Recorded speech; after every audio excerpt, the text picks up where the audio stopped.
Good afternoon and welcome to the Midday News. Here's what we have in the bulletin. Flash flood watch remains in effect for Jamaica. Picking up the pieces, parishes worst hit during Hurricane Beryl assessing damage.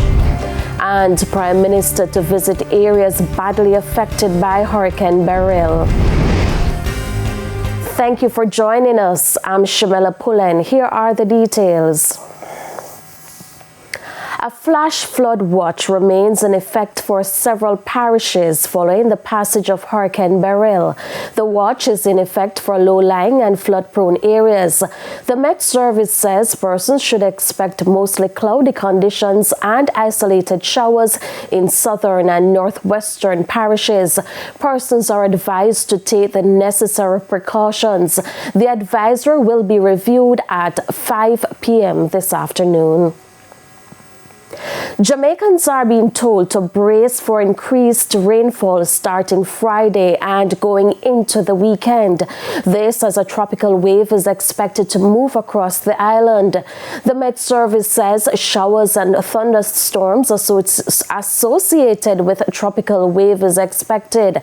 The tropical wave is east of Hispaniola and is moving westward. Sometime tomorrow and passing across the island by Saturday morning. Because of this, there is in the forecast an increase in showers and thunderstorms that's expected across Jamaica in the afternoon on Friday. We do also expect some showers to continue into the night and morning, especially across sections of southern parishes. And for the afternoon on Saturday, more clouds, showers and thunderstorms continue to affect most parishes. And our coverage begins in St. Elizabeth, where the authorities are pointing to devastation in the hurricane's aftermath. TVJ News understands that Prime Minister Andrew Holness will visit some of the affected areas this afternoon. Our reporter, Kalisha Williams, has the latest.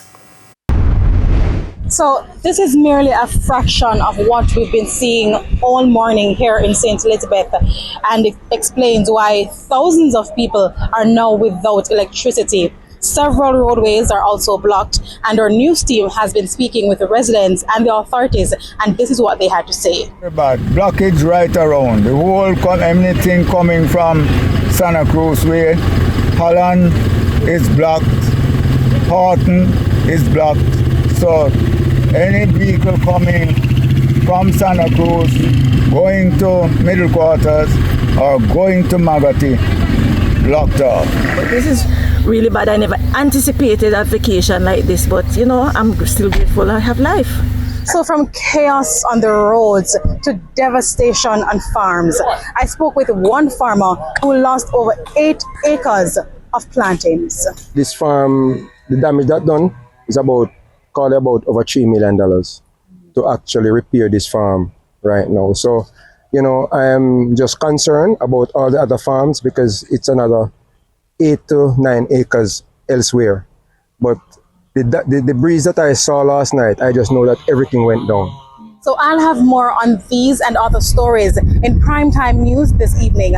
Reporting from Santa Cruz in St. Elizabeth, covering Hurricane Beryl, I'm Kalisha Williams for TVJ News. And the devastation continues in Clarendon. Our reporter Dwayne Anderson is in the parish and filed with this report. If you ask the people of Clarendon, particularly those in the southern and central parts of the parish, they will tell you their areas are disaster zones.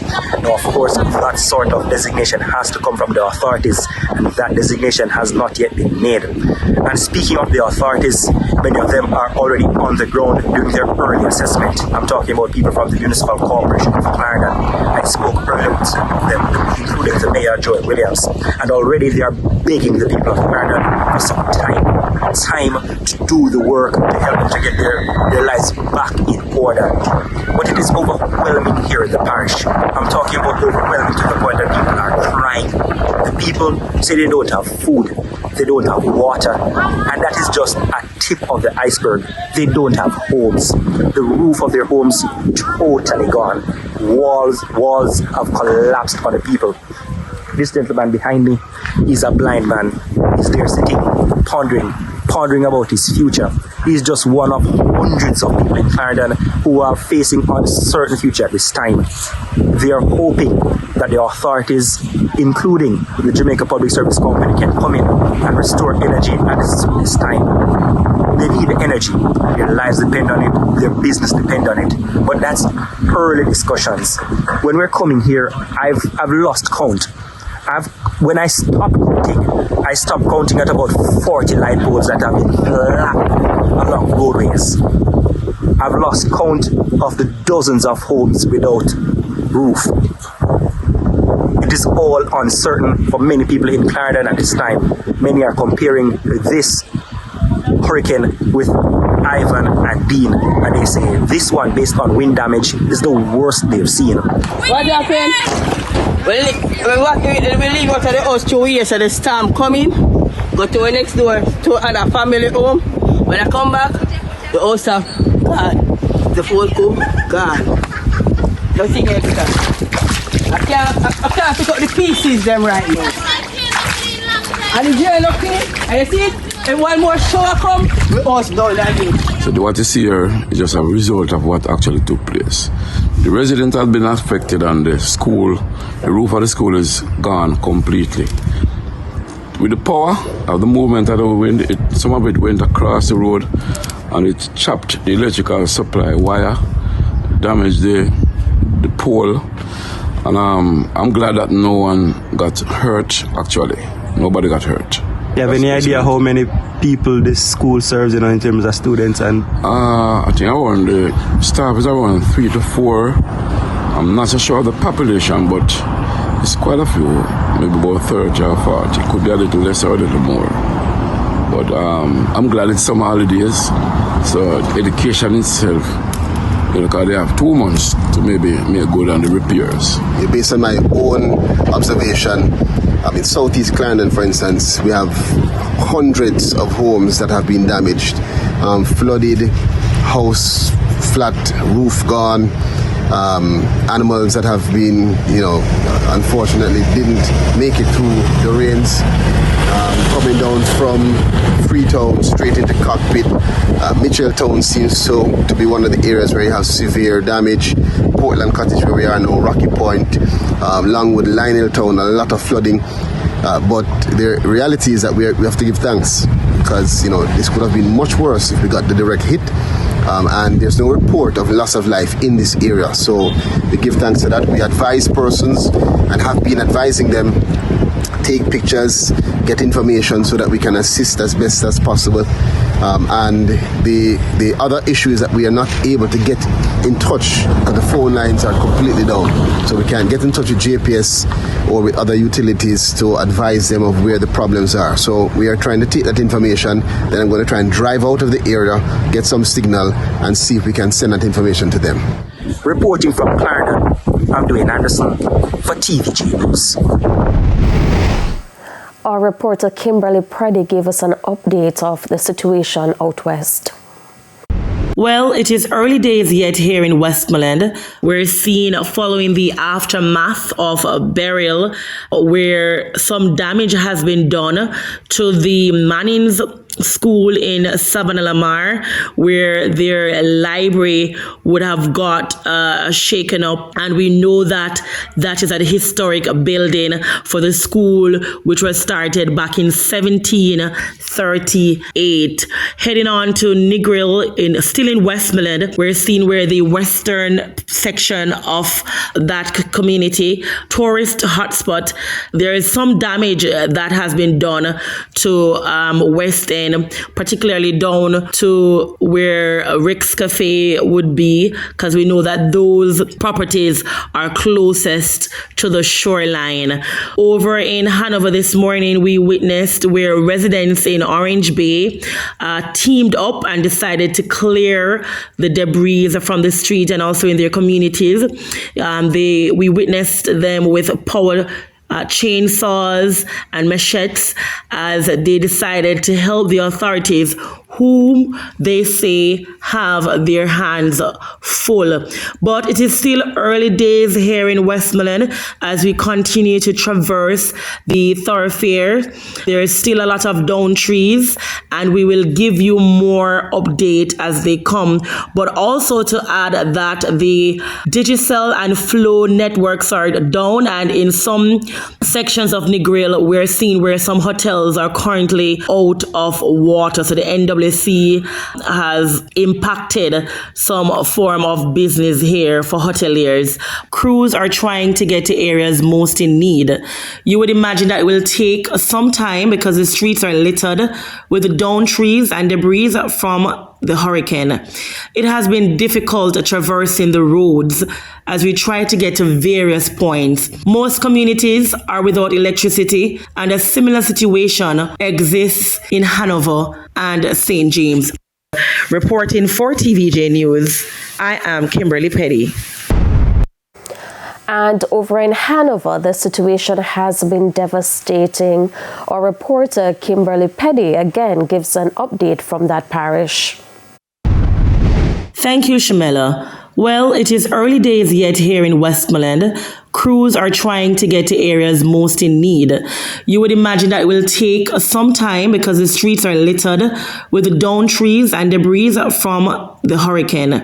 It has been difficult traversing the roads as we try to get to various points. Most communities are without electricity, and a similar situation exists in Hanover and St. James. Residents in Orange Bay, Hanover were out early in their numbers, clearing the main thoroughfare from Hanover to Montego Bay and just cleaning the debris of the street and getting rid of the down trees in their communities. They told TVJ News that they thought it necessary to help the authorities who at this time have their hands full. We just get up as a community and just do what we can do basically.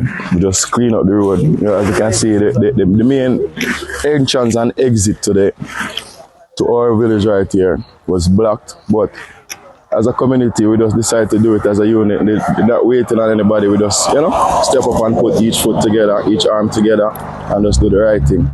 We will have a more comprehensive report in primetime news at 7. Meanwhile, residents in Portland remain without electricity. Our reporter Anthony Lugg is still there and filed this report. Thank you. So quite the opposite compared to when we were here at this very location yesterday afternoon. Now, representatives from the Jamaica Public Service Company are currently carrying out work in the area to restore power and also remove this light pole from the middle of the street. Now, in this area in Dolphin Bay, back further up the street in areas like Hector's River and Long Bay in particular, these residents in these communities remain without power at this time. Now, the representatives we spoke with told us they're moving as quickly as they can to try and restore power in the area. Now, the residents we spoke with earlier are just expressing a sigh of relief. They're extremely happy that Hurricane Beryl has passed. When we leave here, we will be going through other communities to take a look at what exactly is happening on the ground. We understand that further up the street, there are more down trees. There's also light poles up the street as well that is also blocking the road. We will be making our way there in a few, and we'll be providing updates a little later on. Residents in Big Pond, Old Harbour, St. Catherine were marooned once again due to flooding. The residents say they have been complaining about the issue for decades. You can see a beer blockage, trees and stuff in the middle of the road and all them kind of something there. A lot of people lose them belongings and stuff, but to God be the glory, we life spare, If them need to have a decent gully, you see it, no drainage system. No properly drainage system that in place, brother. Instead the water go down the road, it come up the road. And that create the problem, I feel like. You see it? Yeah, man. You see me, I say, a million times spent already, though. and the problem still not solved. So what go on? It is obvious that the money spent, the taxpayers' money spent, we're getting the same outcome. In my view, it is worst. The caretaker for the area argues that it's time the government listen to the residents to come up with a permanent solution. The long-term solution is to listen to the residents.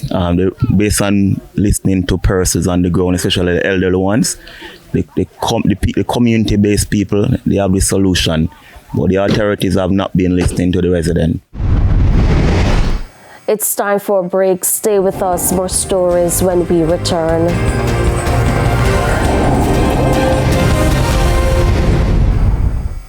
Welcome back to the Midday News. The Office of Disaster Preparedness and Emergency Management, ODPEM, says it is now in assessment mode.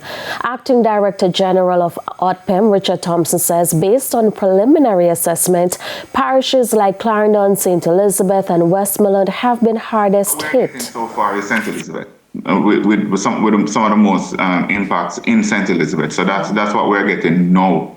Wow. And I think for power supply, St. Elizabeth is one of those areas that probably most of the parish is out of power. Mm-hmm. So we are getting those information coming in. Portland had a lot of like down trees and those things happening, and like Clarendon, St. Catherine as well is badly hit. I think Clarendon might be number 2 on the list if we are counting. Mm-hmm. Because Clarendon tend to have a lot of low-lying areas that always flood.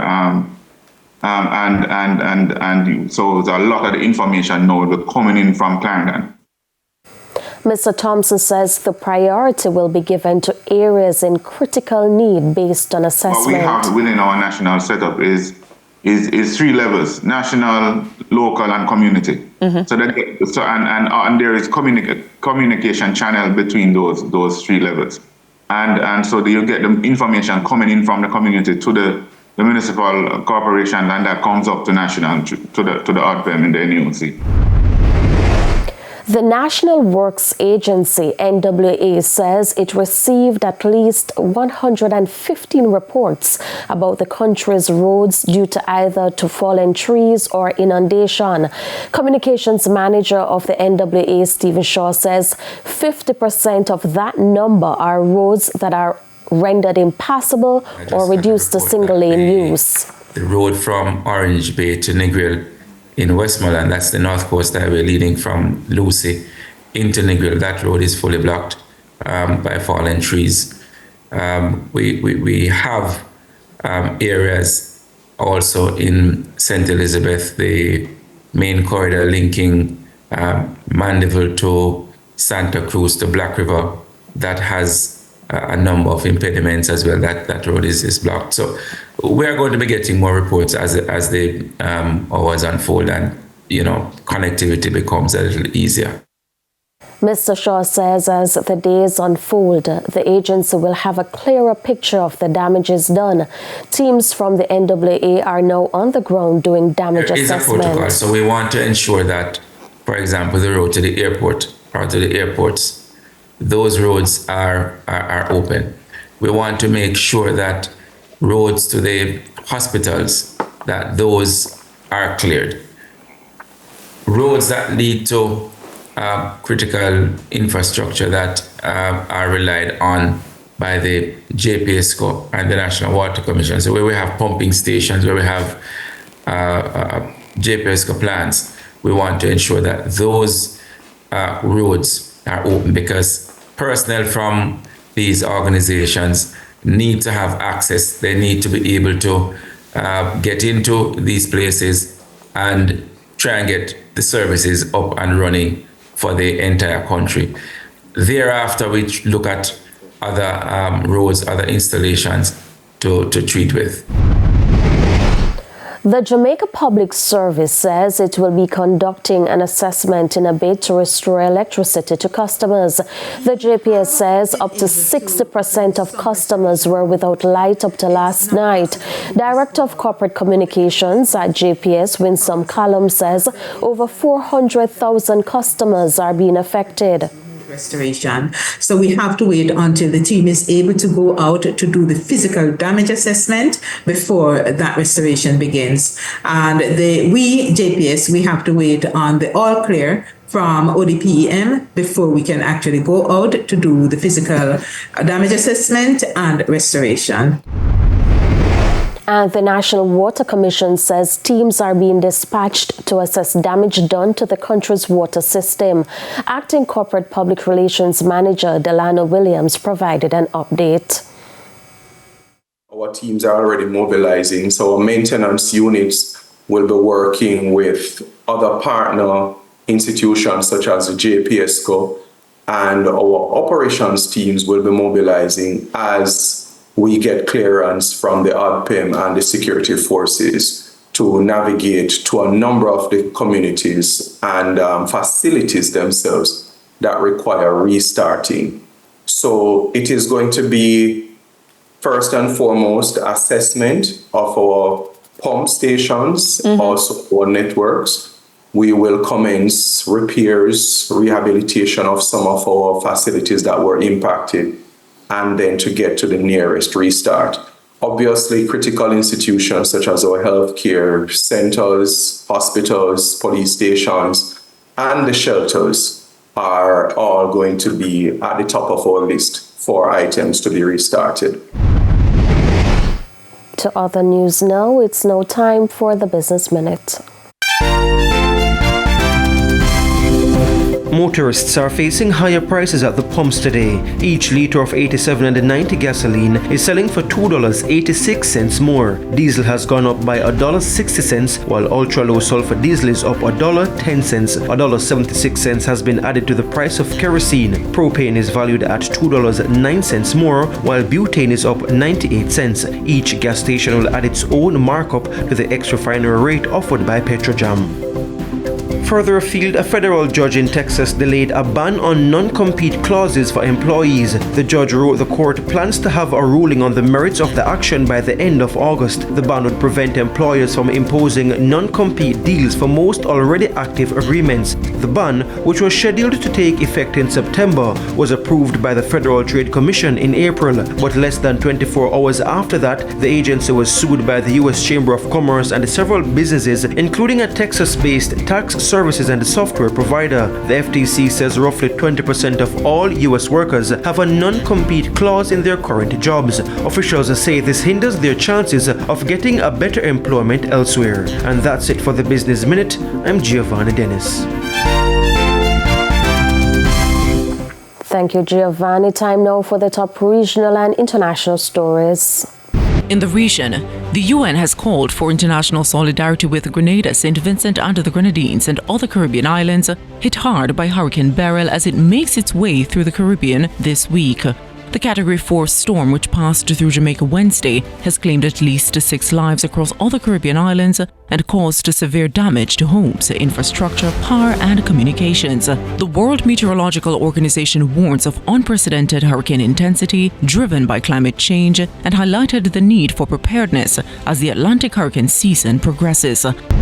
On the international scene, evacuation orders and warnings remain in effect as Moccasin Fire continues to burn in El Dorado County. The fire, which ignited along the 1500 block of Moccasin Trail, has scorched 51 acres and is currently 30% contained as of Wednesday. Residents are advised to stay informed and follow evacuation directives for their safety. And those were the top regional and international stories. I'm Nakinsky Robinson. And that's the Midday News. I'm Shamela Pullen. Join us at 7 for Primetime News. On behalf of the news, sports and production teams, good afternoon.